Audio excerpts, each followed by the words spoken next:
They should give us some level of protection. I guess that depends on what we need protection from. You afraid you're gonna run into a Titan? Where's your sense of adventure? Beware, spoiler phobes! You have stumbled into a storm of spoilers, a podcast that realizes the monsters in this television show are the fathers. This podcast is split into 3 sections. In the first section, we call The Calm. Neil and I will cover the 5th episode of the 2nd season of Monarch Legacy of Monsters, titled Furusato, where everyone but Godzilla and King Kong converge on modern-day Santa Soledad. Then, in a tiny storm section, Neil and I will speculate about what comes next, including a tease that maybe this Godzilla show will have some Godzilla in it. Finally, our 3rd segment, the Godzilla Project game, continues with Neil beginning production on Godzilla Awakening. We're not ruining, we're enriching. Hello, I'm Dave Gonzalez. And I'm Neil Miller, and welcome back to a storm of spoilers. Before we get into all of that fun-ish stuff, I assure you, we're going to do some housekeeping. Of course, we will be back in your feeds. This Monarch Legacy of Monsters Season 2 is going to be 10 episodes, which means we're only halfway through. And we'll be back next Saturday with another pod, because next Friday there will be another episode on Apple TV Plus. And again, we're on Godzilla Watch. We'll just see if Godzilla shows up. And hopefully next week, by this time, we will be celebrating the arrival of our big friend. How do you get in touch with this show? You can send us a raven, stormofspoilers@gmail.com. Several of you did this week. We're going to read those. You can send us your questions, your corrections, if you have them, theories, lore questions, and a trend that has been occurring in the last couple of weeks. Dave, if you have any thoughts or ideas and want to be part of the creative brain trust for the Godzilla Project movie, Godzilla Awakening, executive producer credits are available to you. And you will get in on that if you want. One of you definitely getting in on that this week. You can also review us on Apple Podcasts or Spotify. Leave us a 5-star rating. Say whatever you want. No one took the bait this week, but I hope you will by next week, because that would be just very nice of you. We are also now at youtube.com/@astormofspoilers, where you can make sure you are subscribed and make sure that you like, and if you so choose, comment on our latest video. You can watch version of the podcast. There you will see a version of the Godzilla model made by an evolved Godzilla model made by someone named Pumpkin that Dave used under the Creative Commons license because he did not want to model it himself. As you've been told many times, it's still pretty awesome. And if you haven't seen it, Still very true. yes, if you haven't seen it, it's very good excuse to go over there and subscribe to the YouTube channel, because we're going to be putting more videos up there as we go along. You can also join us if you'd like to materially support this endeavor over at patreon.com/Dave and Neil, Da7e and Neil, where not only can you materially support this very free show, you will get other podcasts, including our weekly adventure pod. We did a mailbag this past week, and we're doing some fun looks at video game adaptations next month, including the 1993 Super Mario Brothers movie, which is going to be really fun to talk about. You can also get access to our patron Slack, which is full of delightful people talking about everything from The Pit to Game of Thrones to Lost and food, and there's channels for everything. There's like channels I don't even know exist, because there's just so many channels, and you can have a really good time in there, and it's way better than spending your time on Twitter, which I've been doing too much of lately. Plus, you get access to previous content from the Storm of Spoilers feed, including our Game of Thrones and Lost eras. And if you subscribe at the highest level, the small council level, you get access to our rewatch pods, which are excellent. We've completed Twin Peaks. We completed The Leftovers. We recently completed Hannibal. And on April 12th, we will begin the German language time travel murder mystery series Dark. And we'll be doing that over the course of 26 weeks. We will be doing podcasts and weekly live watches. So that's going to be very exciting and not in English. So we'll see how that goes. All right, that's the housekeeping. It is time to move on to the calm. Dave, I would like to begin with a raven that we got this week, and a question that I think I can answer from Scott. Scott says, so glad my wife and I found your podcast. We recently, like a month ago, binged the first season of Monarch Legacy of Monsters and are enjoying season 2. Then we heard you guys talk about some of the movies that were linked to this series. This may be a dumb question, but what are the linked movies to this series that we should watch, and in what order? I didn't realize they were linked to any of the movies, so we'd like to spend even more time in this monster universe and would love your tips on those movies. This is an excellent question, and I think something we haven't covered in depth, at least, because this is something that you could get tripped up on, because there is... two different ways you could attack this. Obviously, you could attack this in the chronology that they were released. Mm-hmm. But you could also attack this in the chronological order of when they take place, which I think is probably... I think we should do when they take place. Yes. Because this series jumps around in time a lot. Yeah. But I do think materially the thing that happens on this series is we get the introduction to Godzilla in season 1. So if you and your partner have already binged the first season, you've seen this universe's so far until Godzilla Awakening comes out in your canonical introduction to Godzilla. Sure. Right. On G-Day. But we also have to know who Bill Randa is a little bit in this series, especially in the second season where we are now. Mhm. So I would say, and maybe this is where you were going, you got to start with Kong Skull Island. Yeah. So that is the movie I would start with. 2017's Kong Skull Island.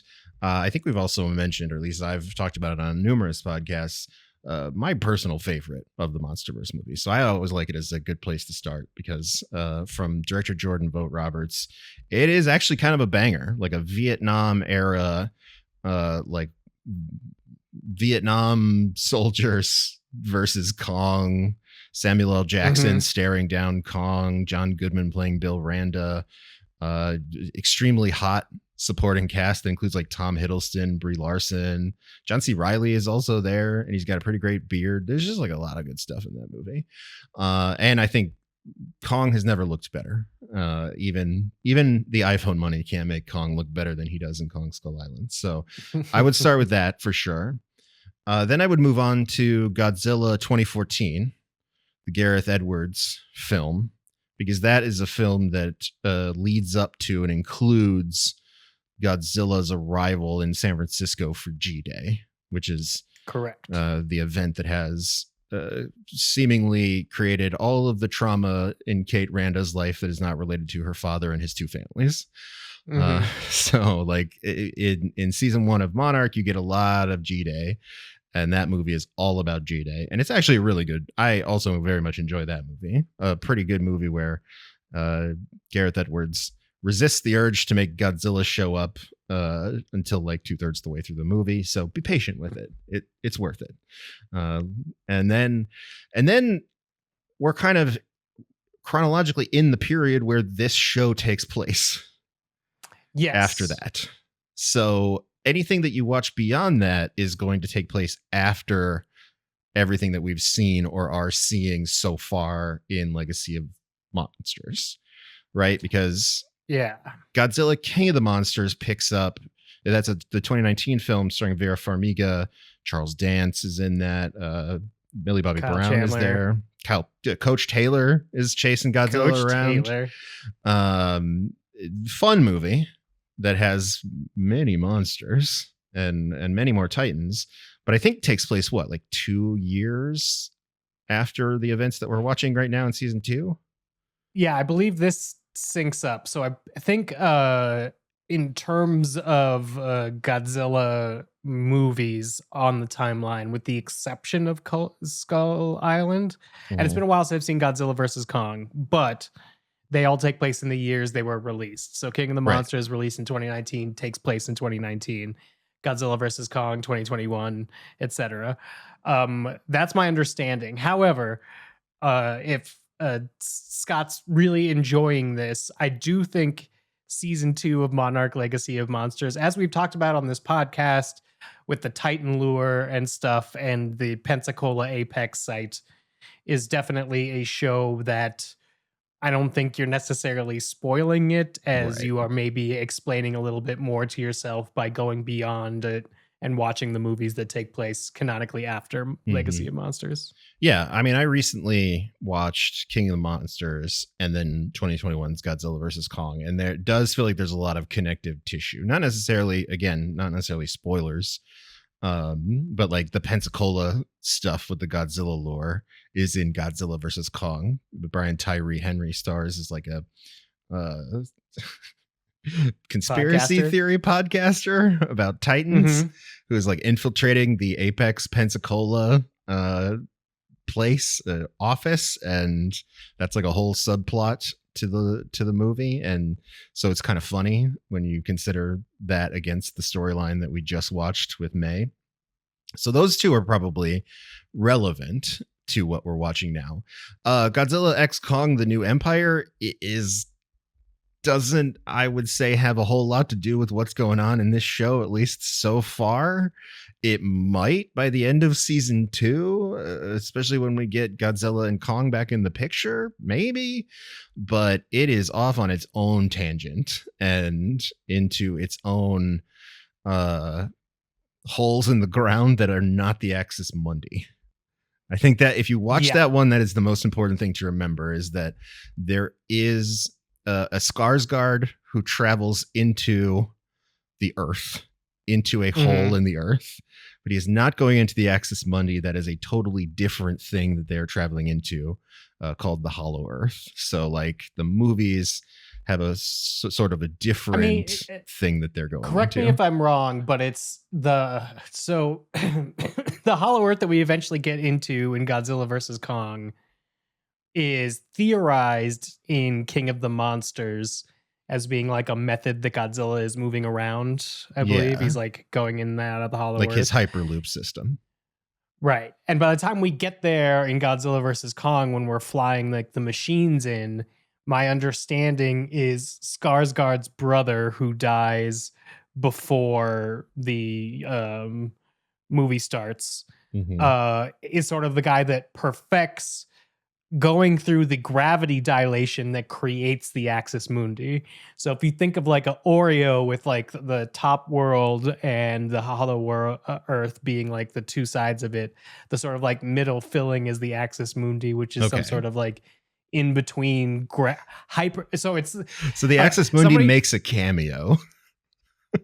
Yeah, it's that stuff they're passing through. And so it's like, we're dealing with, and all of this stuff in the 20th century, we're dealing with trying to get into the Hollow Earth, but really only getting as far as the Axis Mundi because all of these gravity vectors are so complex. Apparently that's also what causes the time dilation that is seemingly random, is it's extreme gravity points. It's not like a time portal.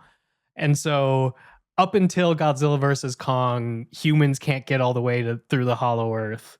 And then they develop the technology to go through the portal, and they need Kong to lead them through it. And so then Kong and the humans from that movie on can freely move back and forth between Hollow Earth and here, which apparently Godzilla can do. He could go wherever he wants. He could just, where a portal shows up, Godzilla goes in, he pops out wherever he wants. That's what we've seen in light spoiler Legacy alert. of Monsters. He is the king of the monsters, he is the king, as it turns out. And then there is, of course, one movie yet to come, 2027's Godzilla x Kong Supernova, which I don't think will have any relevance to what's going on here, because among the cast members is Space Godzilla, and who the fuck knows what that means. I mean, we know what Space Godzilla is, and I think that means that somebody's going to space. And I've also seen light rumors that maybe Kong is getting some sort of pressurized suit. So I think maybe some sort of exosuit. We'll see. Yeah, maybe we're getting a Kong v Godzilla space fight. And honestly, especially if you get through all of the other movies, you will understand what I'm about to say. I'm here for it. Because like the further they go on, the sillier they get, and it still somehow works. And credit to filmmakers like Adam Wingard, who has just really carved out a great niche for making these movies ridiculous and over the top and look pretty good. Like, I would say that there is a fight scene at the end of Godzilla versus Kong that involves 3 large entities, 2 of which are in the title.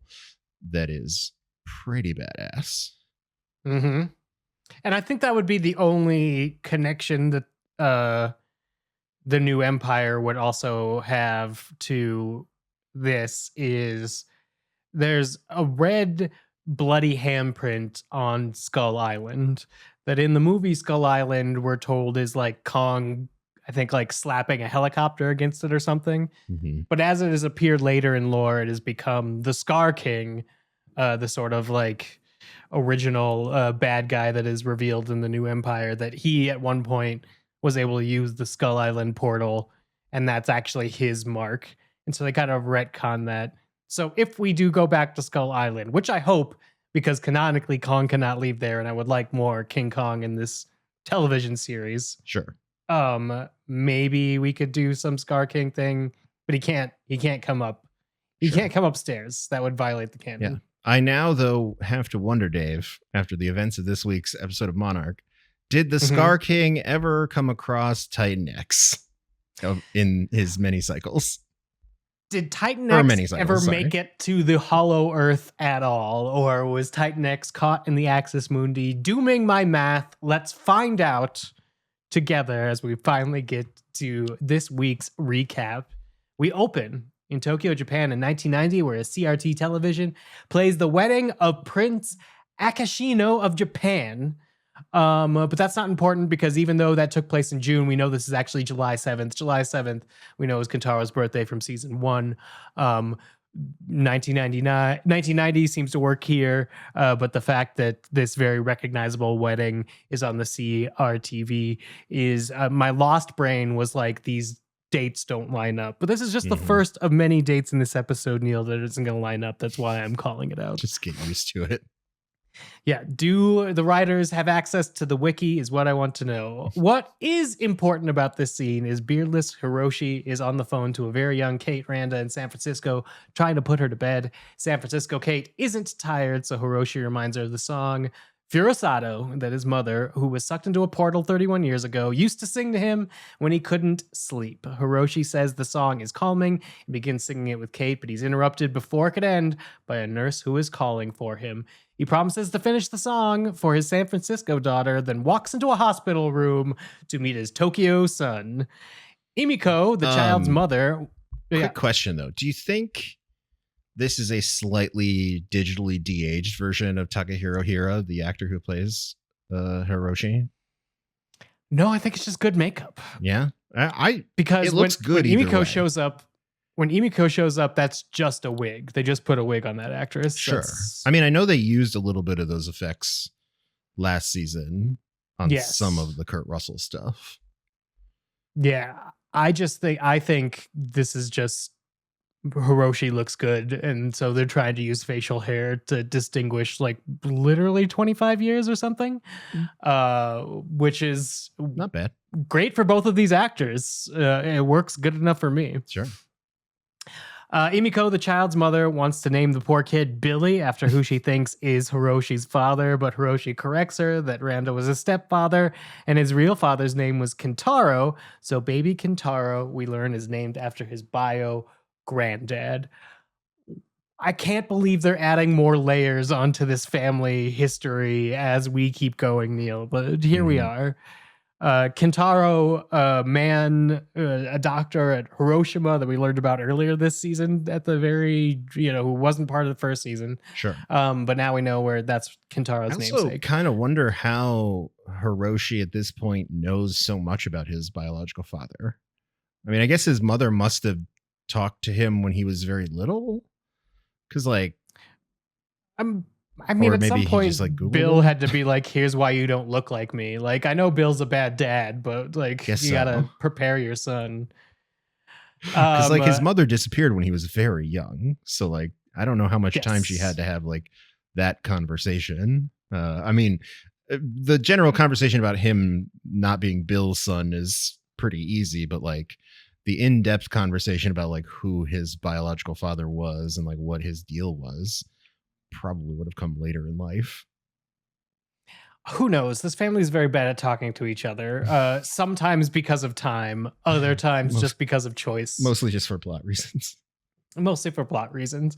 With a pretty brutal match cut from Hiroshi smiling holding his son to an alone and asleep Kate in her bedroom with the horse wallpaper, we finally hit the opening titles and then get to pick up right where we left off from last week with Hiroshi reading a letter from his mother to Lee while both of those parties were mere steps away. But let's be nice to Hiroshi. It's likely our last opportunity.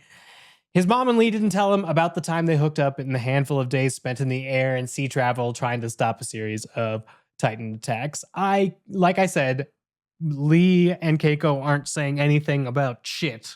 So it doesn't surprise me they didn't say anything in these few days about the potential relationship destroying secret they have. Yeah, they got the Axis Mundi brain scramble situation going on. Exactly. Hiroshi storms off into another room because this is the dude's move, and also so we can shoot around everyone else in Florida who should have an opinion on this, like Lee and Hiroshi's children. Hiroshi says that Keiko doesn't owe him an explanation, that it is none of his business, but Keiko insists it was just one time. Hiroshi says it's more about how Bill Randa found a note, realized Keiko had betrayed him, and then abandoned Hiroshi. Keiko protests that just 2 months ago for her, she was talking about Hiro with Bill in Kazakhstan. We get a nice little shot from the first season. And that wasn't the type of person he was. Hiro says he's sorry for her loss, but at least she has the other great love of her life, Lee, which is cold. But damn, Hiroshi, we just saw you shunt your daughter off over the phone in the hospital the day your son was born by another woman. What is this episode structure? Let's talk about it here, Neil. Sure. This is the arcing out of Hiroshi. How does it work for you, given the structure is every time I think we see something nice about Hiroshi, we also contrast it with a flashback episode of the worst moments of his family life, I think. Yeah, I mean, honestly, it's one of the things that makes the end of this episode kind of unexpected. Right? I mean, you kind of see it coming as it's happening. It's like, oh God, here it comes. But you don't really expect a show like this to double down on assassinating the dude's character before actually assassinating the character. Right. Usually on TV, wild, like they get to, choice. we finally get some, they get to arc out in peace instead of just repeatedly showing times he picked Godzilla. Usually over. It's like they have a happy or triumphant or somehow cathartic moment, right? Or like they, he would have some sort of moment with either Kate or Kentaro where they come to some sort of understanding or a new level of their relationship, and then he gets killed. But no. This one just scratches open every scab and then he dies. Yeah. And that's how it's going to do. I will say, and this is kind of skipping ahead, but I will say I do appreciate the conversation he has later with Lee. Because Lee is just like, a little hypocritical for you to be questioning this, bud. Like, aren't you the guy with two families? He's the only guy who says it out loud this entire episode when anybody could have said that at any moment, I thought. Right. Like, when we were talking last week, we thought there was a possibility they would just Hiroshi would just let this go immediately and be like, yeah, Mom, I get it. And we wouldn't deal with this at all. But instead we spent this whole episode dealing with And I mean, I kind of get why Keiko wouldn't say it, because she's trying to find, an empathetic bridge to build with her son. But I'm glad Lee said it because, I think Lee has the enough objective distance to be like, let's not throw stones in our glass house here, bud. Yeah. We have so much more to go in weird Hiroshi decisions this episode because we're going through chronologically. Chronologically is the wrong way to put it. We're going through the episode as it aired. Over at San Soledad in Chile, Brenda and Corame arrive at an Apex camp under construction. They have used data from Bill Randa's notes to determine that Titan X is going to migrate to Santa Soledad, and their plan is to use Corame's code to scale up the Titan mind control device we saw work for 30 seconds on a Leaf Wing last episode. We seem to be abandoning the 30 seconds rules we scale up, or maybe we're just intentionally trying to forget about it for some future Titan twist. Honestly, I'd take anything unexpected from this show at this point, so I hope I didn't guess anything. Yeah. Cormier's Weird. having second thoughts, and Brenda is telling her she will make it work.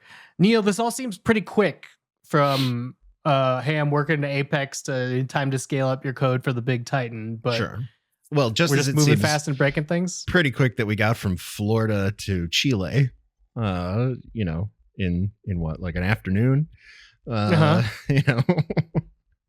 I don't know. I kind of hate all of the lead up to the San Soledad stuff. I mean, we'll get to it, but I do think that there's some like cool looking stuff and maybe some plot important things that happen at this location later in the episode. But the whole Apex part of it is very dumb, right? Because like their plan is dumb. The rules of their device don't make a whole lot of sense. How quickly they give up on their plan is also kind of silly. Later, it's just we have one prototype. This is the great plan. One prototype. Like, listen, Brenda is played by the same actress who plays the iconic Naomi Nagata from The Expanse, and I want to like her. Well, I want to root for her to do stuff. I don't necessarily want to like this character because she works for Apex, and I know Apex sucks. Right. But like, I want her to have like stuff to do that's cool and villainous, and her to be competent. And she's not living up to that standard at this point.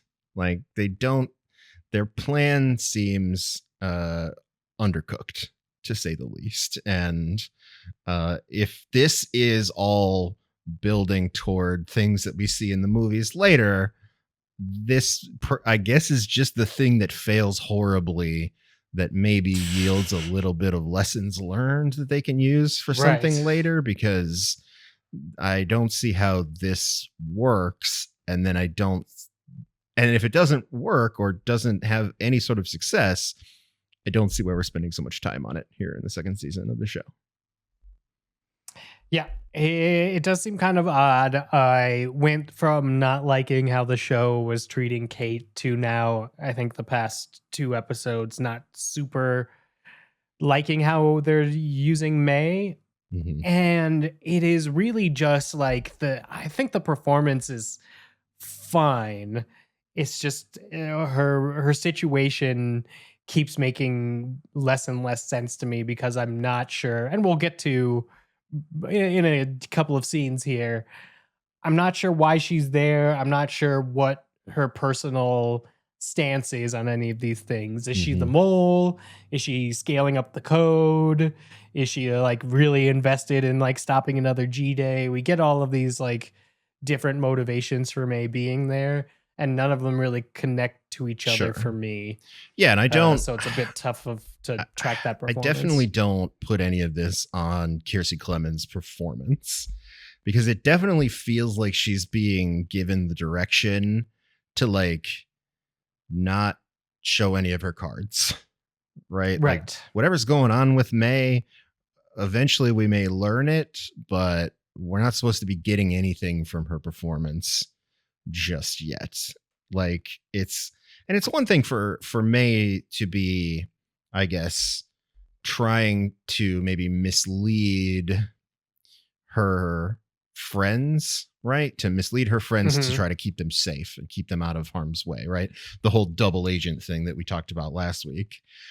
Right. But it's one thing for her to do that to other characters. It's a whole nother thing to like keep the audience like completely confused as to what's going on with May. At some point, we're going to need to know if she's like on the team good or not, because otherwise it seems like she's sort of just going along with the bad guys. Yeah. And I mean, at this point, also, when we get to like counting the deaths, I'm a little shady on what the consequences are. Shaky on what the consequences are. So maybe I'm fine with May sort of like backing the Apex play when the only casualties are going to be Apex people. Like, I could see maybe she cares less about that. I just wish the show would communicate that to me. You're right. She's not sharing enough with me for me to know how all of these things are connecting. I think similar to what's happening between Kate and Titan X, but that one at least is a special effect that I like looking at, so maybe I'm giving it a little bit more leeway. Back on the show at a Florida airport, waiting for their flight to Chile, Shaw tells Hiroshi he has every right to be angry, but he can't change the past. He managed to get his mother back, and if he pushes her away now he'll be doing it because decades ago she fell in love with two men. Then, finally, Shaw says, I expect you of all people to know a little something about that. Kurt Russell getting his I'm the lead of the show moment right there. Mm-hmm. Back on the Outpost boat, Monarch Tim is arguing with Director Barris. The director has new Apex tracking data that Titan X is headed to the Bering Strait, but Monarch Tim knows that is false, like the last one, and is speeding towards Santa Soledad based on intelligence from Shaw. We had a whole scene convincing Corme to work at Apex with Tim, and he says his source is Shaw. When did they speak? They don't show it. Did he text Director him? Barris, maybe. We're about to get Shaw's side of this like information dump, and it included a bunch of stuff. It sounds like they actually talked. Maybe there's a phone on the plane. Sure. Director Barris finally listens, even though he said his head and Tim's are on the line if this is a false attack. I don't think we'll see fallout here because obviously we see the attack, so probably nothing. Even though there are Titan sightings all over the globe that the director kind of hand waves, Monarch sends their most valuable to Santa Soledad. So this is part of the build up to Godzilla King of the Monsters that we were sort of talking about, where these Titan events are slowly rising in frequency, and eventually Godzilla is going to show up and start batting them down. Maybe Godzilla could show up and help bat this one down. It would be nice. Sure. On the plane from Florida, everyone finally talks to each other about this damn Titan, which I both like and dislike, because Kate tells her mom and Kentaro that she heard/felt a vibration/song coming from the ocean at the Golden Gate Bridge. She shakes it off and said she was probably just drunk, but they're starting to talk about it, Neil. There's the connection. They're going to actually talk. Yeah. They're starting to acknowledge that it exists. And Yes, maybe it's not just editing. if we are patient for 5 more episodes of television, they will tell us what it is. Shaw enters to lay some track for the episode. They'll get to Santa Soledad by boat. Keiko tells the modern day timeline about the Titan X festival by the villagers we saw in the 1950s timeline earlier this season. This festival was called Kokai. I think the festival was called Kokai, but maybe Titan X is called Kokai. Did you get a reading on that? I mean, I've seen people on social media calling Titan X Kokai. Okay, that's fine. I don't care. Okay. We'll see if they say it out loud any before. Maybe that's its ancient name and Titan X is its government name. I don't know. Yeah. I mean, I'm using its government name for the rest of this recap, but much like Korome, if I find I should correct myself, I will pivot. Sure. Everybody's got 2 families and 2 names in this show. Yeah. Bill Randa thought the Kokai Festival was a stop on Titan X's migratory route. Here we go, Neil. He predicted Titan X would appear every 15 years, and according to Shaw, he didn't live long enough to see if he was right. Which, Neil, please follow and tell me how I'm mathing wrong. The first Titan X sighting is in Santa Soledad in 1957, which in 15 years would be 1972, and Kong Skull Island, where Randa dies, is set in 1973. I think he very much would have been alive for Titan X's cycle. And then Old Shaw says, but if he was, Titan X wasn't due back until 2023. So Bill Randall was right. Titan X wasn't due back until 2023. He can't math because what the fuck? First cycle is 1972. So from 1957 to 1972, that's 15 years. Add another 15 years, that's 1987. Add another 15 years, that's 2002. Add another 15 years, that's 2017. This year in the show, he showed up right on time. And then the 5th cycle would be 2032. So I don't know where they're getting 2023 That's at crazy. all in terms of adding. So not math. only does this show's writers room not have access to Wikizilla, great resource by the way, to know when Kentaro's birthday was, they also don't have access to a calculator or a calendar. Yeah, I mean, I went over this a couple of times because I really felt I was going insane. Like, surely I'm making a mistake here. Given who's putting up the money for this endeavor, they don't have access to a fucking iPhone that can do all of these things. Yeah. So here we go. It gets worse. So Bill Randa was late and we're 6 years too early, asked Kentaro, which I don't know what math Kentaro did. Because Bill Randa wasn't late and they're not sick. They're like 15 years too early, which puts them on cycle. When does Kentaro think Bill Randa died? Why would he even know? I don't get anything about this exchange, but I am very happy everybody's talking to each other. And is this all? I assume that they would just wave this away in the similar way that they waved away like the size of Kong in the movies, where they're just like, he's bigger now. What are you going to do? Well, here's how they could have waved it away. Keiko explains that by activating the Suzuki device on Skull Island, they have awakened Titan X and brought it out of the Axis Mundi ahead of schedule. So once again, Neil, Axis Mundi is the place this show shoves everything where it's like, in time passed, maybe. Woo! Mm-hmm. So to Titan X that is moving in and out of the Axis Mundi. If the Axis Mundi is where it goes in between its cycles, for all we know, it goes back in there, waits 15 minutes, and then goes back, to the Earth. Sure. I don't know what's happening. Mm-hmm. It is very puzzling to me that when everybody finally comes out and is like, well, surely you've noticed it's always been this, that it is something that doesn't have an internal logic to itself. But I guess that's what Monarch Legacy of Monsters is at this point. The only internal logic is a family tree of the Randa family, as far as I can tell. All right. Shaw mentions his off-cam relationship with Monarch Tim again, and it turns out Team Shaw and the Randas know about Apex attempting to develop a Titan controlling technology from the information they gathered off-screen last episode. Okay.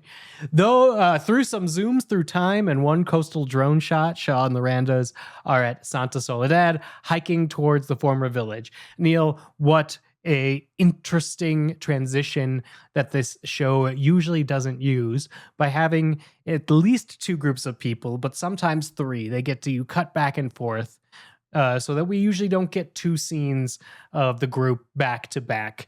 I think sometimes that leads to problems. We talked about some timeline problems earlier in this season where it seemed like people were in Japan while Cora May was suddenly in Florida. That seemed a little weird. But this week we get to jump from them downloading math that doesn't make sense directly to them in groups, but on the island talking about the interpersonal plot. So just something that Monarch Legacy of Monsters doesn't usually do.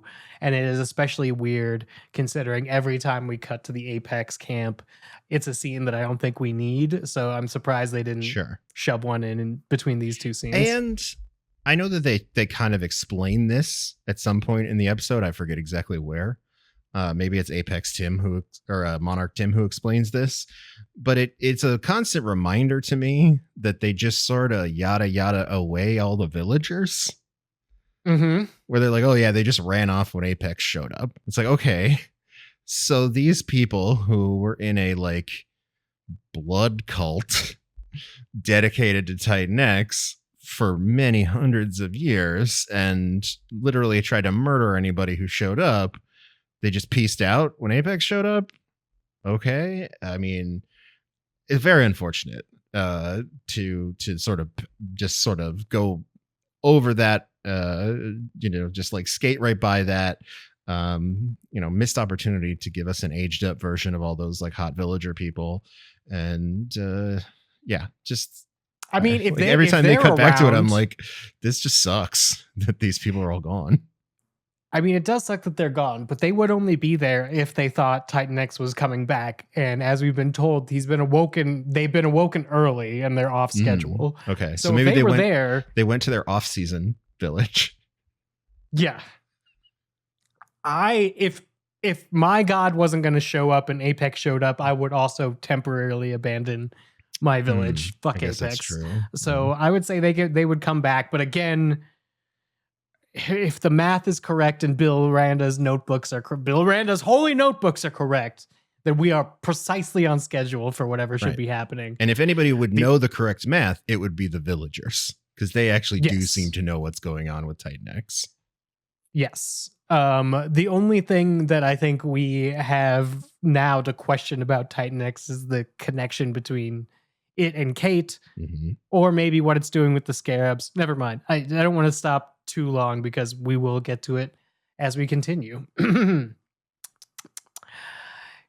At Apex Soledad camp, Cliff Curtis's Apex Jason, they finally use his name here, so we could Apex Jason him, is on site with Apex Brenda setting up. Jason mentions they noticed Shaw on the Randa's boats, and Brenda says he should do whatever he can to make sure the Randas don't interfere. Brenda talks to Corame amongst the ruins of the original Santa Soledad village. When Corame asks why Titan X would come here, Brenda shrugs it off and to say to spawn, to feed, whatever. This is another question I have, Neil.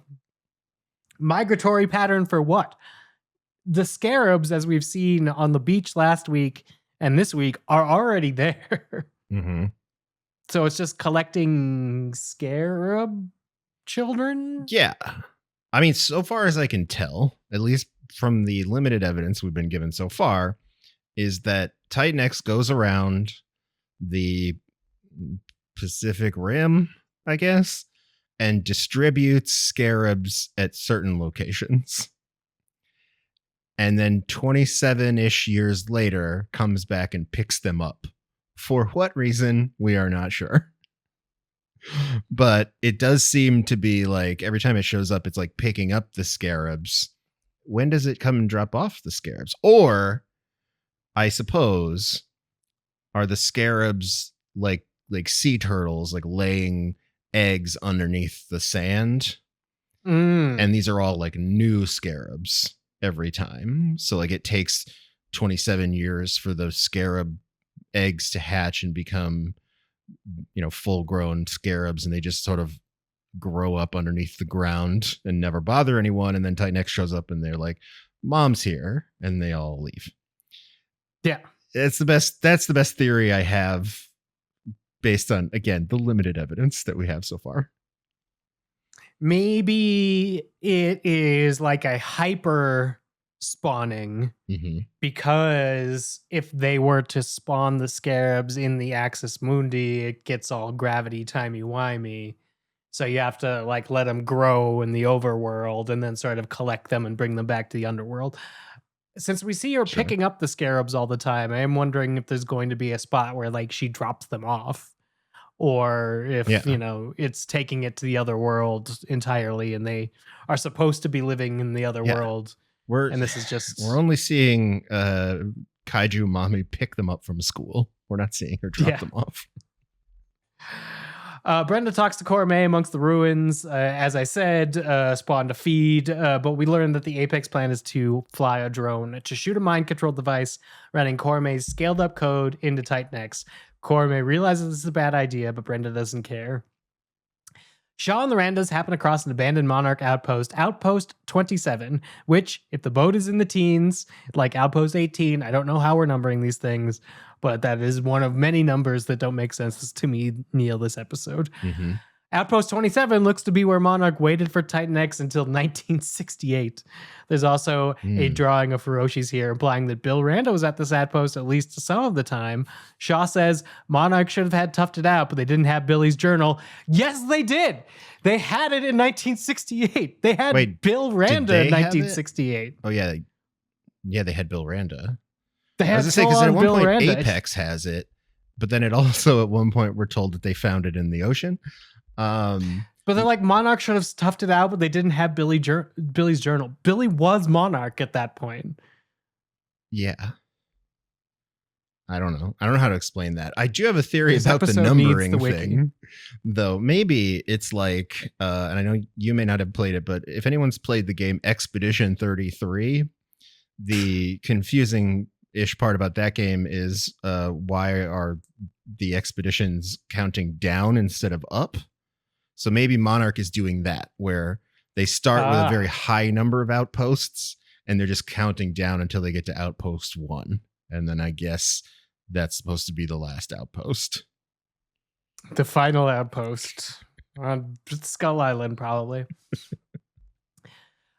Finding everything in this outpost is a lot for Hiro, who walks off into the woods, follows by Keiko. She says she chose to be with Billy no matter what the letter said. Hiro says he actually feels a little bit of relief because Bill Randa left because of the betrayal, not because Hiroshi wasn't his bio son. Now Hiro realizes he wasn't the one who disappointed Bill, and it's a weight off his chest. Way to say, Mom, you disappointed Dad and he left me, and have Keiko hug him from behind. Keiko also feels bad for insisting to be the one to go down into the hole in the early 60s, and she lost decades to that decision. She also lost the time she wanted to spend with her son and make him feel less alone. Sure. Both Randas realize they have to own their own mistakes. And just in case we feel a little bit good about Hiroshi here, immediate flashback to 2014 in the first season. Hiroshi is called by Monarch Tim to come back to DC from Tokyo, where he was going to visit one of his families. Monarch discovered Bill's bags of notes and his video message for Hiroshi that he threw off Skull Island. Hiroshi leaves without even dropping off the flowers. Amazing. And we know he never comes back. I will say this. The character assassination continues for Hiroshi in the scene with his mom, because he finds a very elegant way to be like, I'm glad it was your fault. Yeah. and Keiko, to her credit, is just like, she just sort of takes it on the chin and is like, all right, son, I'm going to let you have this one because it is actually my fault. But you didn't have to say it out loud. No one's blaming Titan X, who I don't understand. Anyway, here in 2017, Outpost 18 gets overtaken by Titan X. They're not going to make it to Santa Soledad in time. Apex Brenda, though, is very confident that someone over the phone, that they will be able to create a link with Titan X. Shaw and the Randas sneak into Santa Soledad Tavern. Good to see that set again, and try to flag down Cora May, who has just told Apex Jason that she needs more time to compile, but his drone team doesn't care. Despite this, Cora May tells Shaw and the Randas to stay out of the way, and the group realizes Apex is keeping this tech development a secret so they could sell this Titan control as a weapon to the highest bidder. Neil, was there any doubt in your mind this was what Apex was doing from the beginning? Are the Randas idiots for not realizing what Apex was trying to do? It always comes back to rampant capitalism, I believe. Of course, privatizing this enterprise. I mean, because Monarch is supposed to be the government, right? Yes. Monarch's the government. And I don't know how much, we don't really know how much this show is going to want to have this conversation.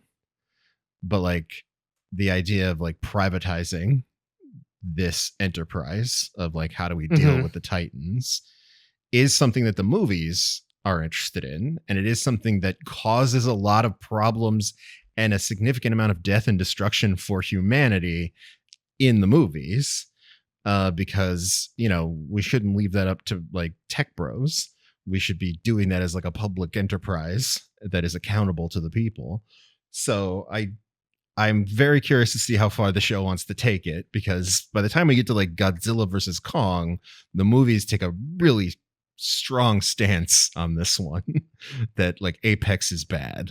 So I do like that they're kind of going there. I do want to come back to one quick thing though, the conversation that she's having on the phone. And a potential cameo alert. Do you think she's talking to Apex CEO Walter Simmons? And what do you think the chances are that we will get a Damian Bashir cameo in this series? I think that would be great. I can't think of any reason not to do it. My question, I guess part of it is, what are we leading directly into with season 2? Is the connection that Titan X has with Kate, say, going to be more similar to a Apex connection to the eventual King Ghidorah head, or is it going to be closer to Kong's Iwi child? Because we're getting all of this sort of middle period of this pre-Godzilla v Kong meeting part of the Monsterverse is sort of how do humans coexist with these monsters at all, and what level of communication can we have with them? So I do think because ultimately Monarch's going to end up with the what do they call it? The Titan lure, the frequency device in Godzilla King of the Monsters.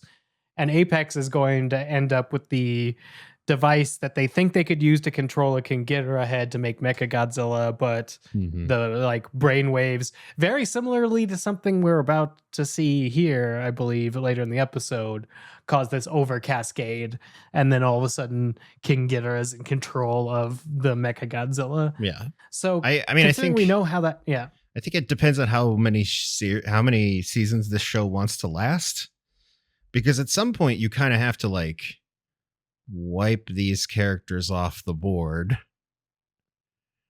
and all that's left is like the remnants of May's code. Or I guess May could survive the ordeal, and her code could then be picked up through cameo by either like Damien Bashir's character, or you could even get like an Isa Gonzalez cameo. She plays his daughter in the movies, so like one of those two could show up and like take the code and be like, we're going to use this for another secret project that we have going on. But couldn't we also see like Thomas Middleditch take over for Monarch Tim or something? Like, aren't we also in that time period? Yeah. So it's like, it would be interesting. It would also be interesting if season 3 decides that to like jump over King of the Monsters, because I do feel like part of the reason we're spending a lot of time in San Soledad is not only is it a controllable set that is far away from a large population center. So like this all happening here isn't necessarily going to be common knowledge across the world, because we know in Godzilla King of the Monsters, that's like sort of the first time we've seen Godzilla be super active since G-Day. So if Godzilla becomes active again, it sort of has to do it in the margins. It would be interesting if next season does a similar time jump to after King of the Monsters, where it's just like Godzilla's keeping everybody in line. Sure. Godzilla could show up every other week if they wanted it to, if they had the money to it. Or because in the timeline, Godzilla's running around. Or something else wild happens. And this is where I tease and say, stick around for the storm, where I talk about an absolutely bananas crackpot theory that I read that could be fun. Well, let's definitely get to the storm as fast as we can, because we're spending way too much time. We're spending more time on this episode than this episode spent on this episode. So here we go. The scarabs start amassing, and Shaw and the Randas try to stop the drone from launching by shoving some debris in it. Just maddening to me how this show is sometimes about lines of code, and other times it's just like, put a tree in the fan. Sure, both work. But it doesn't work because Apex launches the drone and the scarabs rush the bay, chasing Lee, who is injured as he hides behind the altar. As they drag Lee back into the bar, Kate is distracted by Titan X arriving in its blue light form. She walks towards Titan X and meets her at the bay. Hiroshi notices his daughter is not at the bar and goes outside to witness the Apex drone approach Titan X, and Titan X stare down his daughter. There's some sort of communication with Kate, maybe, as they get real close to each other. Then Apex fires its mind control device. Titan X blocks the device with its tentacle, but the device starts drilling into the tentacle anyway, causing the Titan and Kate to react in pain. Kate like holds her head and falls to her knees. Hiroshi tries to move Kate while Titan X thrashes around in pain, as Koreme's code tries to take over its brain, but there are too many synapses, we're told, and a massive data spike means the code couldn't scale. Titan X is too big brain. Titan X is too big brain. And then, interestingly, Neil, I think the episode with like 6 minutes left pretty much is good for the rest of those 6 minutes. Sure. The scarabs crawl up Titan. Yeah. The scarabs crawl up Titan X's damaged tentacle, and I thought they'd attack the device, but instead they pull a gecko and sever the entire tip of the Titan X's electrocuting tentacle. The tentacle falls, and everyone is showed rolling clear except Hiroshi. Apex Brenda loses faith and tells everyone to evacuate. We see Jason grab some sort of device off the server and evacuate quickly. Titan X is now in mad pink form and comes ashore to smash the Apex camp. With a roar, she pinks off into the sea. Kate gets up and finds her father with a major abdominal puncture wound. Keiko and Lee come over. Next, basically, Lee immediately realizes Hiroshi is terminal. Hiroshi apologizes to Kate for not being there, and his mom and his daughter start singing Furusato as he dies. Monarch, Tim, and the gang show up and start rescuing survivors. We see Jason get away in a Jeep. Apex Brenda mourns, and Korome looks on disappointed. Kentaro sees his dying father and tries to get a medic, but it's too late. Yeah. Kentaro does not get in on the singing because he basically misses the death of his father because he's running around looking for a medic. Poor kid. Poor kid. But in fairness, he did get 2 extra years with his father that Kate did not get. So like he did, it and balances out, I guess.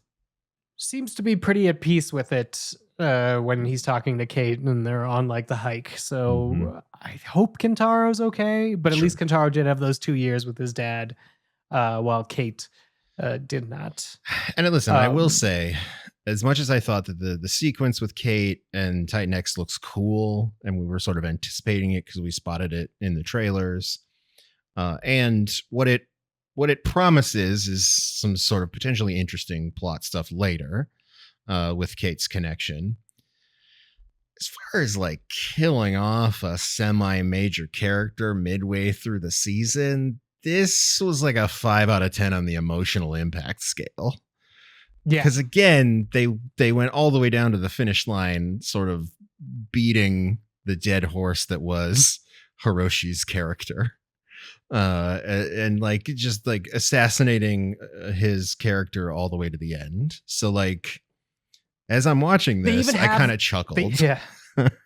They even have Lee say like you did the thing, you got your mom back, like was supposed to be impossible. You can now start building a life for yourself. And the show's like, not if we don't let you, you won't. Like you are going to be obsessed with this one decision you didn't know about in a very hypocritical way up until the moment that you die. Yeah. And it feels very weird. Listen, I don't like to throw around the word boring, but I will say that this show has spent several episodes now treading water, headed for some sort of mid-season thing, climax, and this is it? Question mark. Fine. Okay, let's move on. Hopefully this is where we begin to pick up momentum. I guess I continue to be optimistic, mostly because allegedly Godzilla's going to show up at some point, and that's still why I'm here. But I can't lie. I'm a little frustrated and a little bored with what's going on in this show. If Titan X's migratory pattern is the thing we've been seeing in the opening credits, like its next stop, I guess, is like San Francisco. So sure, I guess we're maybe back to we get smashing to go back the Golden Gate Bridge again for the 900 millionth time on screen. Maybe, or that's like a reason to maybe think Godzilla could show up, like, I guess, or like they could just be like, hey, that map doesn't mean anything. I take the fact that the show doesn't have internal logic within one episode of itself as a very bad sign. But like everything in episodic television, there could be a reason that this exists later on. Much like I didn't understand the title of this week's episode, but probably the thing that wasn't a monster that worked best for me is the mother and the daughter, both played by very good actors, singing to their father's son, which is an not obscene. What's the word? It's a type of situation that could only exist on Monarch Legacy of Monsters because the grandmother is the same age as the kid who's dying. Sure. And it does sort of capitalize on being the type of show that can do that sort of thing. But as we've both been nailing on the head over and over again this episode, every time there's a Hiroshi development that makes him look good, the show has to remind us how, no, actually, he wasn't that good. He's, let 2 families down, basically. Sure. And now he's maybe gone. Doesn't think that. Now he's gone. Rest in peace, Hiroshi. I think the only confirmed victim of the Apex Santa Soledad camp. We'll have to see what Monarch says, or Monarch Tim says next week about whatever victims they were able to sort of take. But I think only one person died, and it was one of our main characters. Well, one person goes missing, Apex Jason. Yes, Apex Jason does go missing. He pieces out with what appears to be some of the research. So I wonder if he's going to Again, I love that Cliff Curtis is getting to be evil, but maybe he's like evil in a way, like there's another layer to his evil where he's even like subverting Brenda's leadership, right? And this is again where I'm hoping there's a cameo coming, because like maybe Jason's working for the real bosses at Apex and they don't have any faith in what Brenda is doing, because again, Brenda kind of sucks at executing her plan, and her plan wasn't that good to begin with. Right.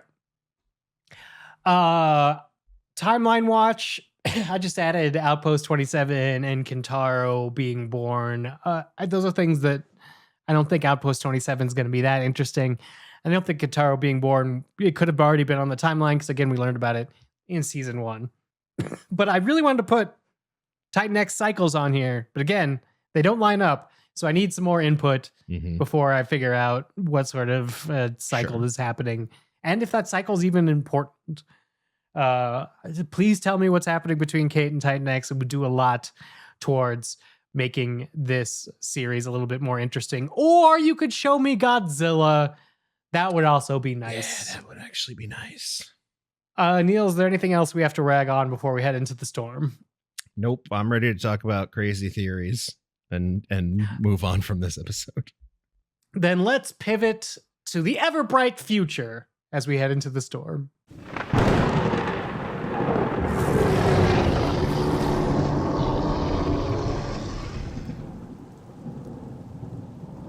All right, we are back in the storm. Here is what we know about officially. It is called Requiem. Don't know what that necessarily tells us. Could be more. We're going to be talking about Hiroshi somehow, maybe. Or maybe it's something else. Time to deal with his legacy. Because here is the actual summation. Shaw and Suzuki test a Titan phone designed to summon Godzilla, triggering an unforeseen event that puts Shaw in the path of his own past. A lot of those words make sense to me, none of them necessarily in the order that they come. And then the image that we got on the Apple TV Plus preview is of Kentaro, Mei, and Emiko, Kentaro's mom, in Japan. Neil, is Godzilla going to be in this Godzilla TV show? I mean, wouldn't that be nice? Wouldn't that be a fun twist to get a little Godzilla? And I guess he could show up in Japan. That would be a classic place for Godzilla to show up. It would bring about some pretty big questions about why we haven't heard about this Godzilla emergence later in the timeline. But maybe there's an answer to that as well. I guess this is the strongest suggestion that we've had so far, Dave, that Godzilla is imminently going to show up, which is that he's actually name checked in the description of the episode. So I hope that our long national nightmare of waiting for Godzilla is over at the very least. Like, just a couple of minutes of Godzilla would be fun. Well, I am hoping for it. There was some Godzilla, I believe, in a city in the trailers. And there were on the Godzilla message boards people wondering how that was going to happen. And I believe the director at one point responded in an interview saying it will make sense after episode 6. So I am excited for it Big to make promises. sense after episode 6. Big promises. I don't know if we could believe that. And I don't know what sort of sense we could grasp at here. But hopefully next week we'll see some Godzilla.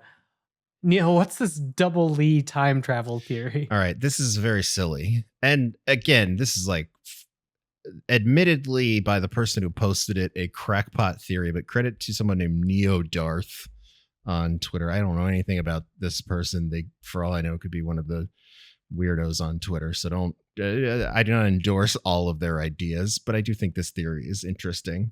They theorize that the big reveal of season 2 is that none of the events of season 2 are canon, and that we will get and that they will all get retconned by Shaw attempting to alter the past through Axis Mundi. And where this comes from is Kurt Russell at one point in an interview suggested that at some point in season 2, he and his son share the screen, like share a scene together.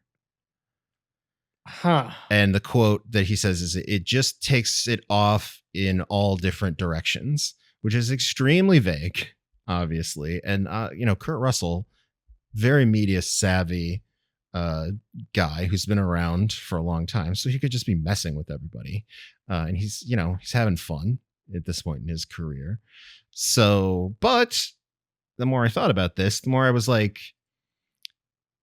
I have been looking for a way for this show to either integrate its story into what comes next, or find a way to wipe the slate clean so that it doesn't interfere with the things that are happening in the movie. Now, and math aside, they do seem to have an interest in like maintaining the sanctity of the canon of the movies, right? Like they haven't changed anything that the movies have told us, and they keep saying that these are all happening in the same universe. So like we are going to get to a point where some characters from the movies should be showing up in the path of the characters from the show and vice versa. So this theory of like Shaw, either going back in time and trying to change the events of season 2,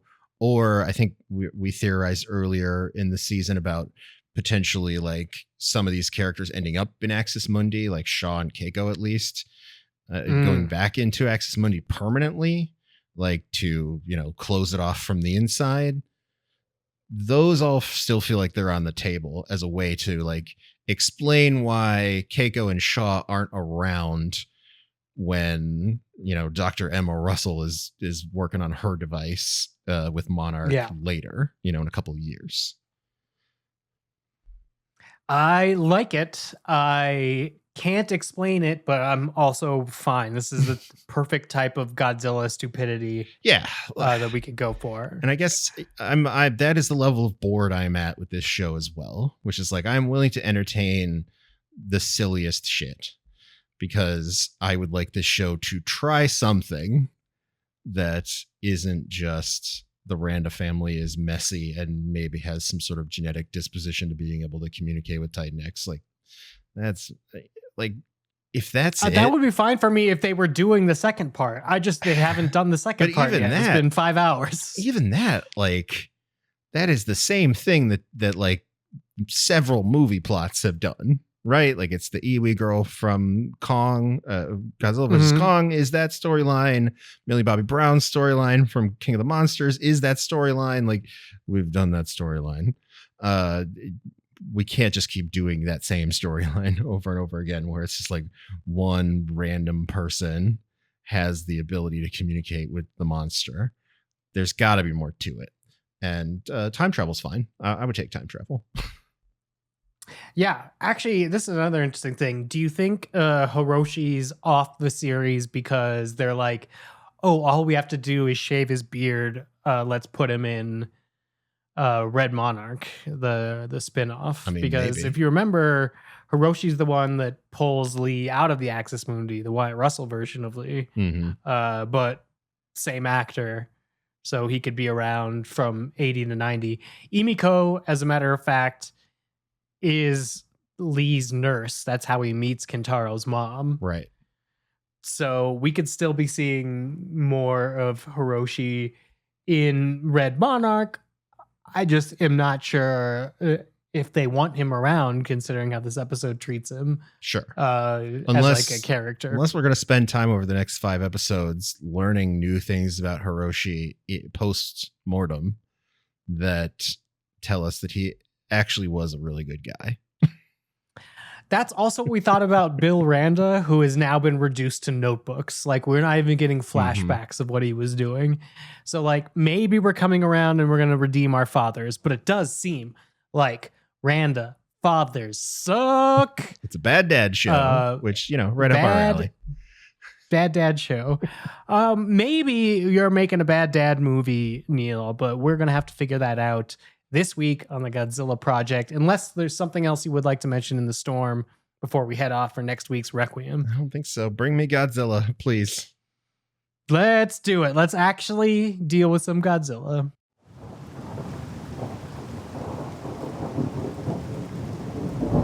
This alpha predator of yours, Doctor. Do you really think he has a chance? The arrogance of man is thinking nature is in our control, and not the other way around.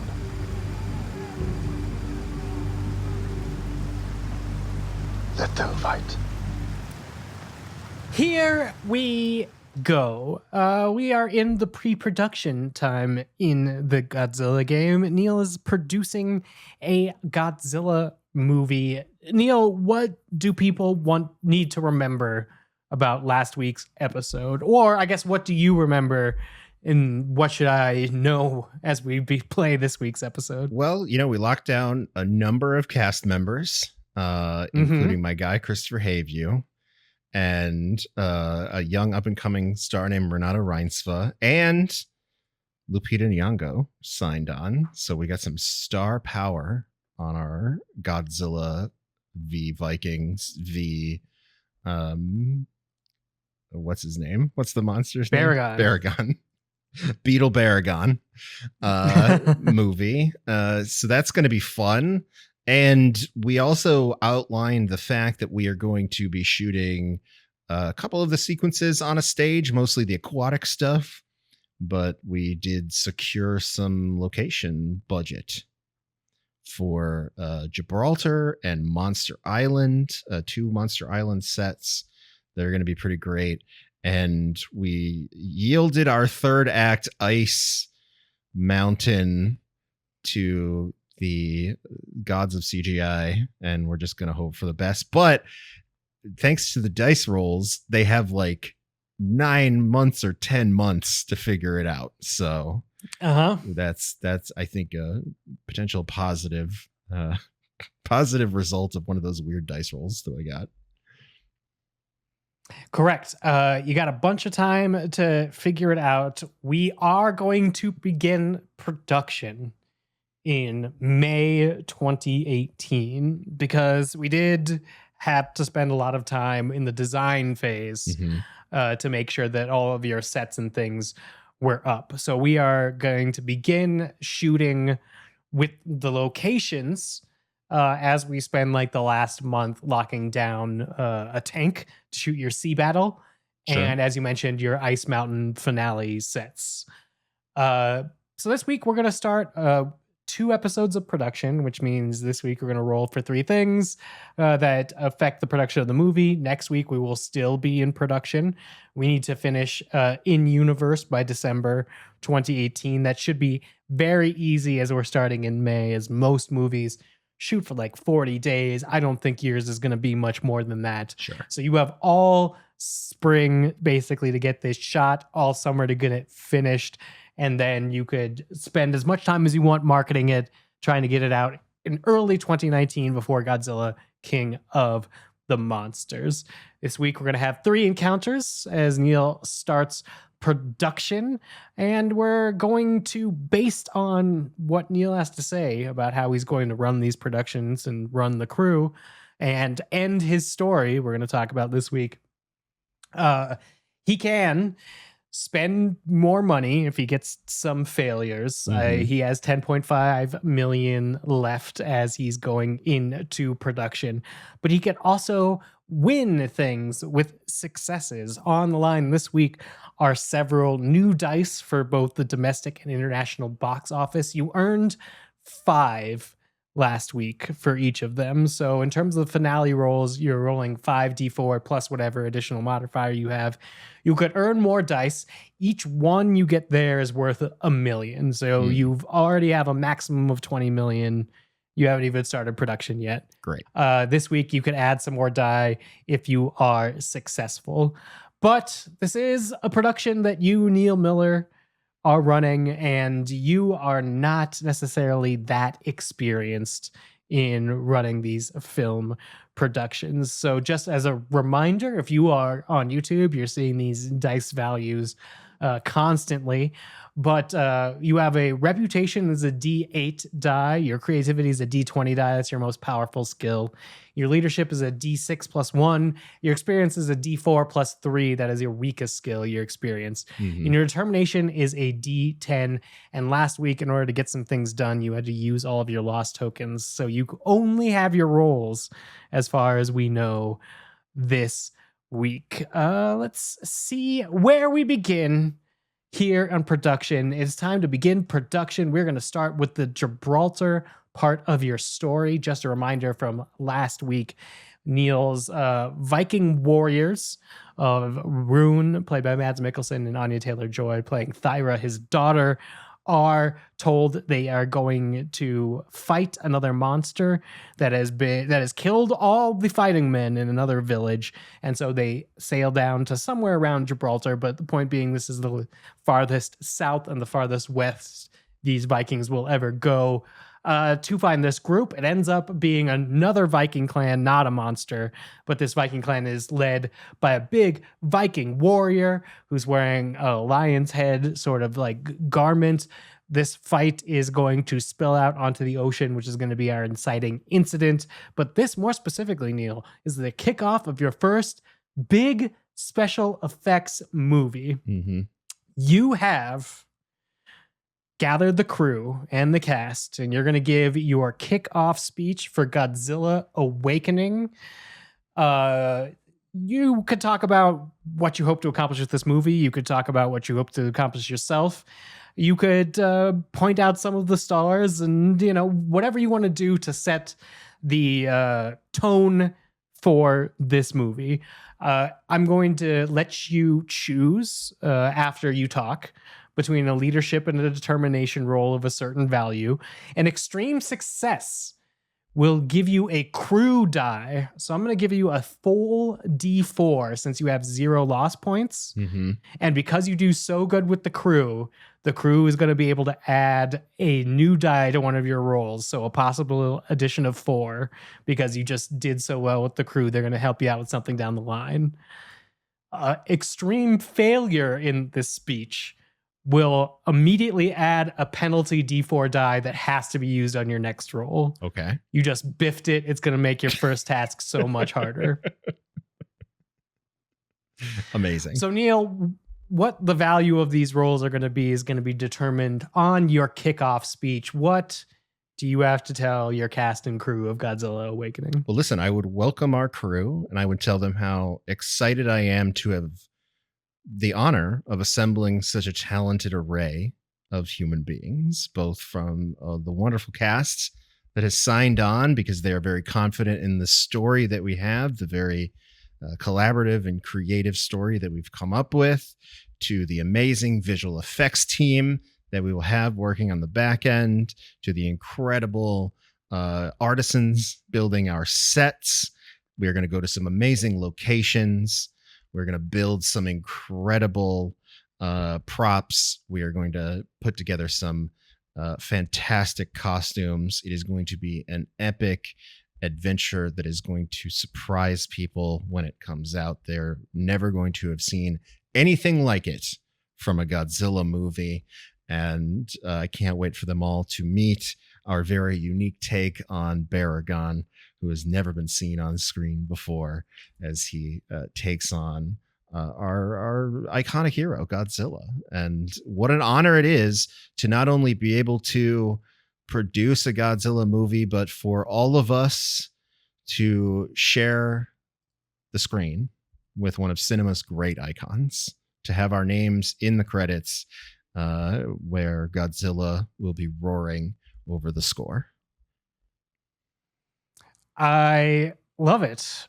I feel like that's pretty good, especially for a first run. I think you put the highlights exactly where you need. I think your crew is with you. They want to deliver what you just said. So I'm going to say you're going to have to get a leadership of 4 to succeed on this, or a determination of 6. Okay. Let's do the leadership roll because I got a 6+1, so that's a good chance. We'll see. should work for you. Here comes a leadership roll. It's your D6. That is a 4 plus 1. That is Hell a yeah. 5. That is a win. It's a big win. I didn't even have I'm to gonna give mention you- our top tier craft services table. That's correct. You don't have to mention any of that. It's not extreme success. So I'm not going to give you a bonus crew die roll, but Sure. everybody, you said what you said, and everybody believes you, and they want to deliver what you just said, and are very excited to see how the Beetle Baragon shows up. You've hyped it. You've hyped it pretty good, which is good because you're going to have to show them those previs in a couple of days. But the first 4 days are like a mini movie that are shot in the real world Gibraltar set. You went to location, you spent $5 million on it. So you built a little set in there. You built an interior for this other Viking clan, a sort of like dark, scary monster cave that's going to be that. You have the ravaged village. You have the beach where the longboat is eventually, and the sound that they're going to chase the other Vikings down. But this is basically your main Viking cast. All the people that you mentioned except Lupita, all your name casts are here. Right. This is the beginning of the movie. So they are getting to know each other as they're sort of shooting this. What are some key things that you would like to happen during these first 4 days of shooting? These can be things, shots or sequences you want to get, or it could be relationships between the cast and crew and yourself that you want to foster. Well, I mean, we want to develop the chemistry between our core Viking cast, right? With our Anya Taylor-Joy and Mads and Renata and Chris Hayview. We want them to spend a lot of time sort of workshopping. There is, we've got a great script, but there is going to be room for them to ad lib a little bit and workshop some of the smaller bits of dialogue together to make sure that they feel like people who have existed together for a long time, because we need them to feel like a family unit.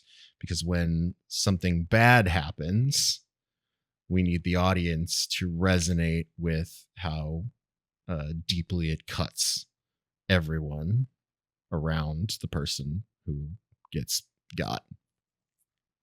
Makes sense. Okay. So for this, I'm going to have you choose to either roll an experience of 7, because again, it's your first movie. So you have to basically have a full success to do this off experience, or a determination of 7, which that's your D10 dice. You could probably do it. Here's what's at stake. Every number you fail by takes 1 million off your remaining budget. Oh God. You just have to pay your way through it. If you get a success, any degree of success, you get 1 die to both of your box office results for your finale roll. You pull it off. Well, and I got to do some math here, because a D4 plus 3 is my experience. So if I were to roll a 1, that would still be a 4, right? That's how math works? If you roll a 1, that would still be a 4. So that's $3 million maximum off your budget. Right. But if I were to roll determination and roll a 1, that's $6 million off. Correct. I don't get any help there. No. So I think I'm going to do the experience die, because that I think is the safest-ish play. Like, that's mitigating the worst possible outcome, I guess. So if you roll a 4, you will automatically have a 7, but because of the mechanics of the game, you get to roll again because your dice, quote unquote, blows up. So you get pushed into extreme success. Sure. But if you roll below a 4, you're not going to clear it. So it's just like, I mean, pretty much it's either extreme success or nothing. This is a tough one. So I'm anything but a 1 will do. Anything but a 1 will do. We are going for a 7 experience. Here we go. That's a natural 4. Oh, shit. You do so well. Box office results are going to be in your favor. You're now at 6 box office roll dice for your finale roll. The cast is vibing. Let's go. The cast is vibing. So much so, Neil, Mads Mikkelsen approaches you. Amazing. And he's like, I really like this. I'm really clicking with these people. And I'm going to have our often listener, Phelan, play Mads Mikkelsen here. Neil, what does Phelan / Mads have to say to you after the first 4 days of production? Yes, the amazing email from Phelan, who says, if I were a shipwrecked Viking on an island with an ice volcano and giant goddamn monsters, I would assume I was dead, and not in the Monster Hunter Valhalla, but in Viking hell, Nostrand, a region of dragons, snakes, and poisonous rivers ruled over by Nidhogg, a giant dragon who feasts on the souls of the damned. Nidhogg means strikes with malice. The guy is a real fucking asshole. In addition to eating the unrighteous dead, he gnaws at the roots of the world tree that imprisons him, injuring it, causing harm across the 9 realms. In some versions, he is the chief tormentor of the worst sinners, so he's kind of like Viking Satan as well. His arch nemesis is an unnamed giant eagle that lives atop of the world tree. Their ageless feud is perpetuated by a shit-stirring squirrel called Ratatasker. I've met that guy before, who travels up and down the world tree, passing insulting messages between the eagle and Nidhogg. It is said that one of the signs of Ragnarok is Nidhogg being freed from his imprisonment in the underworld and doing battle with the eagle. You've already got a land of monsters, Nostrand, a hollow earth / underworld, Niflheim, a dragon antagonist, Baragon / Nidhogg, even the ice volcano that could be Vergamir, the well from which all waters spring, and your main plot involves freeing a giant monster from his bonds. Y'all are this close to making a Reese's out of this Scandinavian chocolate and Japanese peanut butter. I know most people don't give a shit about mythology. See the Wonder Woman and Thor franchises for more details. Nice. That's actually 2017. Good reference. But maybe this is the kind of thing your hyper Danish lead would care about. P.S. I know nobody wants to see a squirrel kaiju, but bonus points if whichever character gives the most exposition is wearing a squirrel charm or necklace for Ratatasker. I love that. I'm going to send that over to costuming immediately. I love this idea that Mads' character is, obsessed with the sort of mythology of Ragnarok and thinks that maybe he is not necessarily just dead, but maybe has moved on to a different plane of existence where he is involved in the summoning of Ragnarok. And the best part about this, I think, from a production standpoint, is that it gives us more time for him to deliver exposition, like campfire side exposition, maybe as they're traveling to, or maybe on ship exposition before they get to our Gibraltar location, where he is in his very specific cadence and with his very intense gravitas delivering some lore exposition. Yeah. And I think this is another thing that could further endear him as the wise elder of this clan, because when we steal him away from the plot, we want it to hurt everyone. I think this is great. I think you're going to tell him to go work it out with Dave Gonzalez, writer, to sort of get some of these rewrites. Screenwriter Dave. Yep. Screenwriter Dave, because you aren't going to need him for the next couple grouping of shoots. So you're going to take a day off for a cast move to the Monster Island set. This is a tropical island set. You're going to spend 3 days shooting in the jungle. You're going to shoot the arriving of the Viking warriors. You're going to shoot some elements of the Act 2 Beetle Baragon versus Settlers fight and the Act 3 Beetle Baragon versus Godzilla versus Ice Spiders fight. So anything that takes place in the jungle or on the shores of the island, basically anything that's not Settlers and not set, this is what you're going to shoot during these Monster Island days. You can have more days if you want, and the movie probably ends here one way or the other, either in the jungle, in the beach, etc. So I guess my question is, do you want to shoot the ending now? And whether or not you do, I would like you, Neil, to describe the important parts of the ending of Godzilla Awakening. Given that I haven't laid that out for you, I would like you to have some say into it. Okay. So the important... Oh, I'm sorry. And know that what you're saying here is when you're describing the ending, and if you want to shoot it now, you're going to roll for either leadership, experience, or creativity. Mm-hmm. Failure is going to become a negative modifier in your critic's score. So not a multiplier, but like -5. But again, you're working like out of 100. Right. So you're going to start getting hurt by your critic score here if you become a failure. Success, once again, becomes 1 die to both box office rolls. Sure. Well, there are several elements that I think are important to this sort of Act 3 climax. One is the rising tension before we unleash Godzilla, before he comes out of the mountain, which I think is where some of our like ice spider stuff comes in. I don't just want our humans to like get up the mountain and be able to casually chuck the device into the volcano and have it work. I want them to be fending off smaller monsters and have it be very close, to a very sort of they almost don't make it to drop the ring into Mordor type of situation. Because I want it to feel for the audience as if maybe they don't make it. Maybe they're not going to be able to solve this problem, and maybe the island will get the better of them. Monster Island is something that we will have established by this point is a very overwhelming place, especially for a group like the Vikings who are technologically at a very big disadvantage. And I think that we want to really sell that hard. But then, of course, we do need them to triumphantly get the device into the right spot. And then, of course, the big moment where Godzilla comes out needs to be awesome.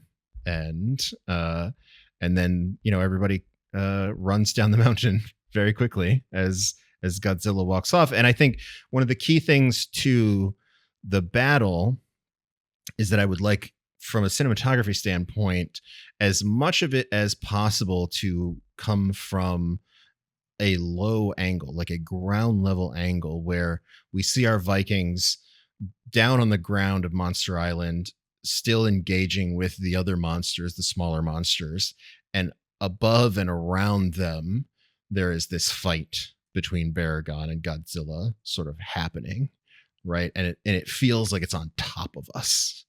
I think a lot of the Godzilla movies have a tendency to have the God's eye view of what's going on, or to have sort of a higher view. And, I think that makes sense if you're in an urban setting and you could imagine your POV from the top of a building somewhere. But we're on the ground with the Vikings. Yeah. And I think that would be a very cool thing to be seeing Godzilla. And does Baragon spit fire? He doesn't.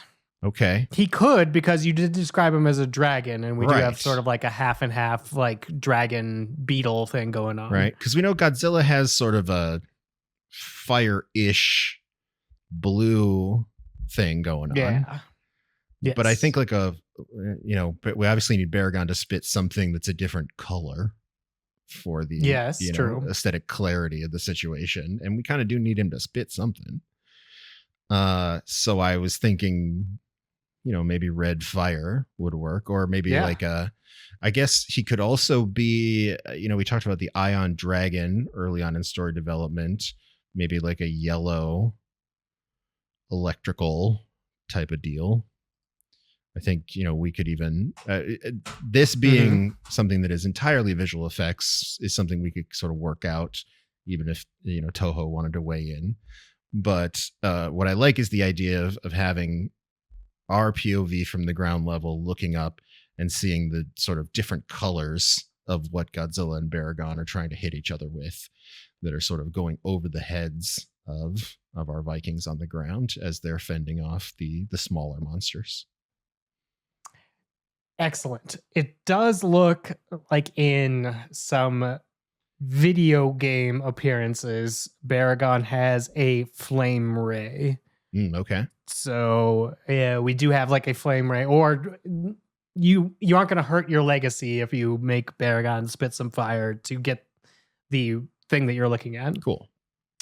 I like all of that. That all sounds good. But like, how does it end? Like, is it Anya Taylor-Joy gets to the beach and they sail off? Is it they realize that they're going to like stay behind and learn how to live in this like area to honor somebody? Is it they get really close to getting out, but ultimately have to sacrifice for something? How do you think this movie should end? This is a really good question. I do still like the idea of Godzilla having to pull Baragon down into something, whether it's sort of back into the hole of the volcano or into the sea. And I think that lends to sort of two different types of endings for our human characters. One is where they stay on the island and decide that they are going to now just be a part of Monster, that they're just going to live on Monster Island like some of the other characters they've met along the way. The other one could be, if he pulls them into the sea, is that they actually do escape and that they are on their boat, that they unleash Godzilla, and their whole thing is they're going to fight their way back to the beach and get on their long ship and sail off of the island to avoid being crushed by the giant monsters. And then we can get a really great shot of them on their boat, sort of getting away as the two monsters are going into the sea together and going underneath. And maybe the final shot is the boat sailing away with a few Vikings left on it as the island is sort of smoking in the background. I like that, and I think it'll be pretty great because you rolled so well on your previs for Act 3 that I'm basically going to give you... This is mostly about an execution on how you run your production. It's not execution on if you meet your goals. Mm-hmm. So if you tell me that like we're in a boat and as we're pulling away from the island, like those shots give us our scale, since we can't be on top of a building. That might be like the most we see a full body Godzilla and Baragon. And it is a sort of like pull them into the sea, and this whole idea that Godzilla is supposed to bring balance to the world or kick off some sort of apocalypse could clear the storm and allow them to like get away. I kind of like that. Maybe I'm a little the menu pill with Anya Taylor-Joy, but like watching it burn as she goes away. Sure. I'm into that too. And they could even, from an emotional catharsis standpoint, this could be them leaving, believing that they have fulfilled the ultimate mission that her father set for them, which is to prevent the end of the world by defeating Baragon with Godzilla. All right, cool. I like this a lot. So let's say in order to pull this off, you need a leadership of 4, an experience of 5, again, because you're still green. Sure. Or a creativity of 13. Oh, wow. Because again, you have that nice previs to go with you. So I think people will follow you if you want to go in that direction. What are the consequences of failure? Is it like $1 million off per? No, it becomes a negative modifier on your critic score. So like 80 minus 2 would be a 78% critic score, you know? So I still do want to minimize the damage potentially. You do. And a success is just 1 die to most box office results. So you don't get more benefits for a greater success. So it was a leadership of 4, you said? Leadership of 4. An experience of 5. Okay. And then a 13 creativity of 13. Which, that I think has the highest upside potentially if I were to roll a 19 or a 20. Yeah.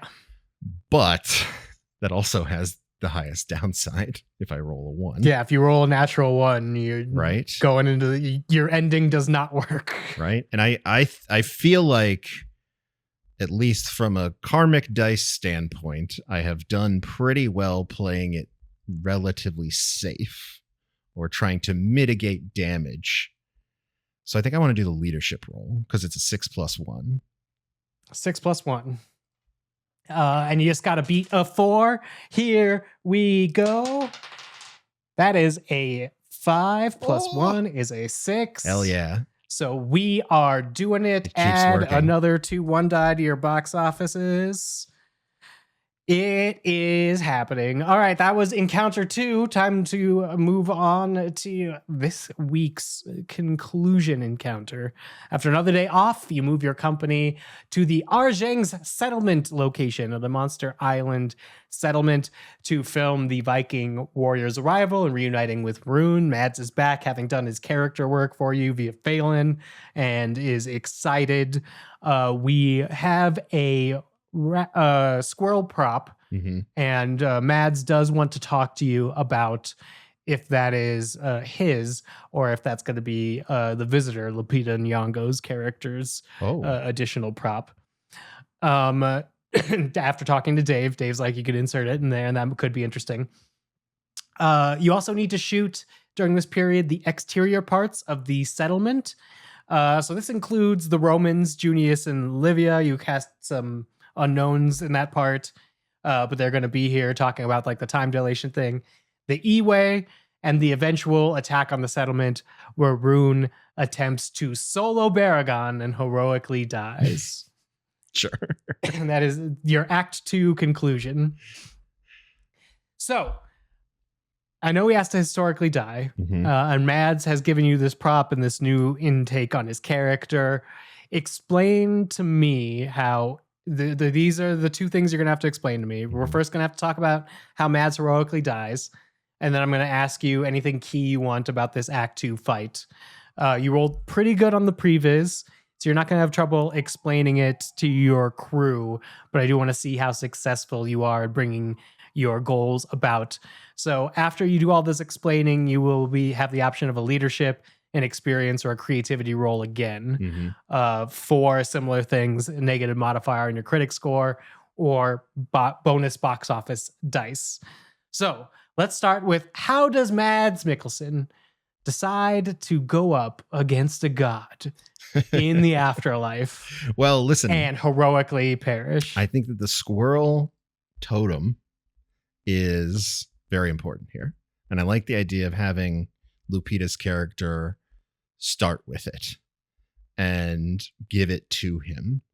And for him, in all of his 900 AD wisdom, as much wisdom as he can have being from that time period, use that to solidify his belief that this is what his life has been leading to. Right. And I think it may create a certain amount of tension between him and his daughter. She may have some slightly more liberal ideas as a younger warrior in this scenario. And I think that could create some rich drama in our second act. But for him, being a grizzled, wise old warrior, this is the sign that he needs. The fact that this totem was sort of waiting for him on this island, and this stranger, this time out of time stranger has given him this totem, and he now believes that he is the one that is going to defeat the monster and fend off Ragnarok. And maybe without Godzilla. We've given up on the dragon guy, right? The guy in the dragon costume. I mean, you guys beat him, and I think beat him on a longboat battle before being dragged to this island. Yeah, but he could be here if you would like him to be here. I thought it's Monster Island. I think you would want to use monsters, but that could be a bad assumption. I mean, I thought it could be interesting in the furtherance of the age-old theme of humans being the real monsters, that maybe Mads' character thinks that he's going to take on Baragon but our dragon dude shows back up and is actually the one who kills him. Plot twist. Interesting. And I don't know how to weave that in. We may have to get creative if we wanted to do something like that. But that is me searching for a slightly more clever way than just having Mads walk straight up to Baragon and just get stomped. Right. I mean, so we were talking about Baragon's going to be sort of the unveiling of this device and this quest given to Rune. The device is going to sort of like give off some sort of radiation that's going to sort of like piss Baragon off a little bit. But we're also being told by the visitor that the island is in turmoil because of the dragon grinding his teeth on the roots of the tree in the middle of the volcano. Mm-hmm. And so Mads would want to stop that, but would, I think, meet like this defender dragon of Baragon. So I think when we were initially talking about it, Mads was going to die defending villages from a monster, which has always been his story. Sure. And so what we've added here sort of is he might have this greater purpose.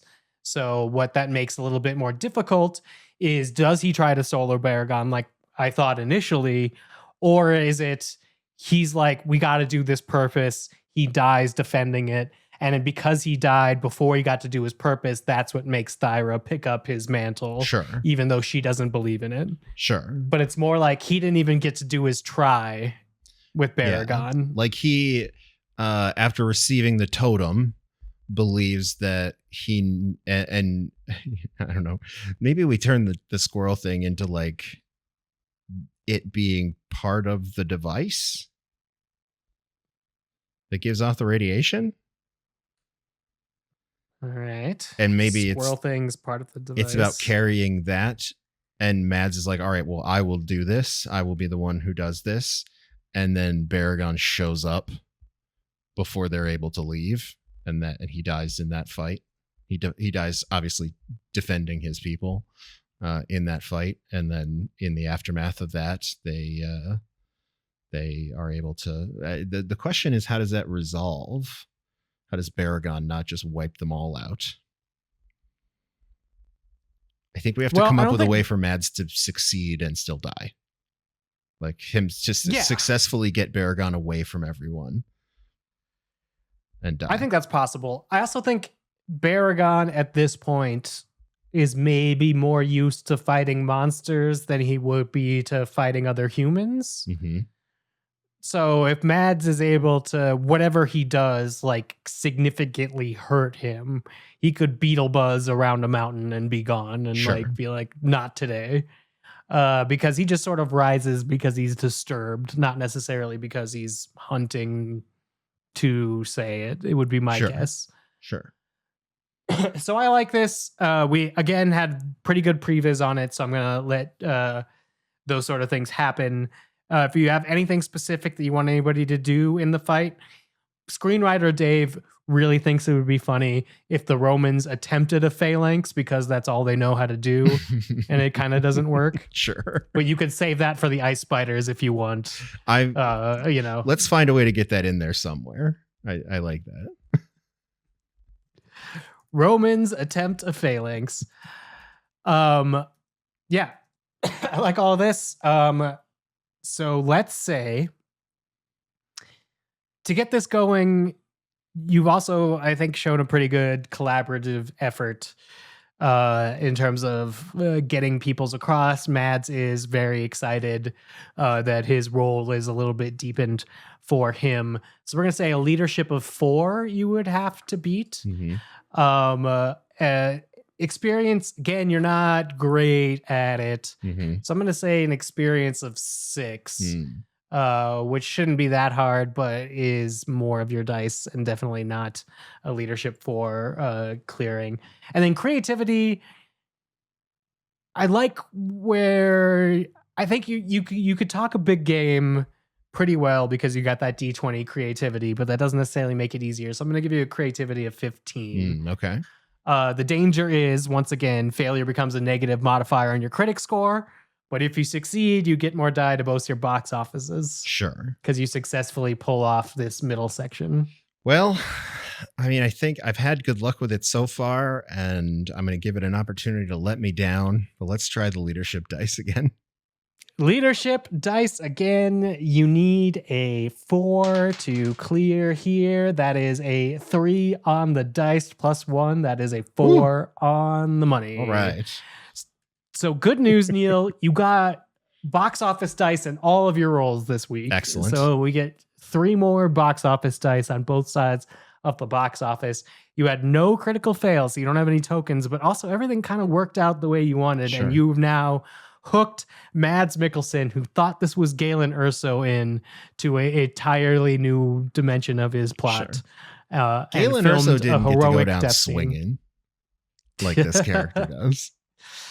Very, very true. Next week, we're going to deal with the remainder of production, which is going to include at least one encounter where you get a week with Lupita Nyong'o to do the last of your exposition with everybody, and add some squirrel stuff in, it seems like. So we're going to do that. We're going to have some on the sea battle, and I think. Mm-hmm. And then some climactic ice volcano battles. And then I think we're probably good to move into post-production later on in the week. But don't worry about that. Hopefully next week we will see Godzilla in Monarch Legacy of Monsters Season 2, Episode 6, Requiem.